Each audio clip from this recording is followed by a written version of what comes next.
ఉన్న ఆంధ్ర రాష్ట్రమా, వెలుగులన్నీ వెలివేసిన అంధకారమా, రణ రంగమైన రామరాజ్యమా, తగపడ్డ తెలుగు నేల దగ్ధ గీతమా,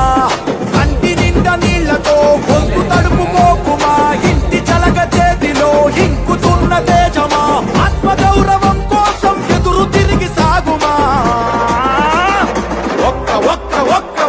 ఒకే ఒక్క అవకాశం చేసెను మోసం, దిక్కులేని రాష్ట్ర భవిత కాదా సాక్ష్యం, పసుపు జెండ నొదులుకొని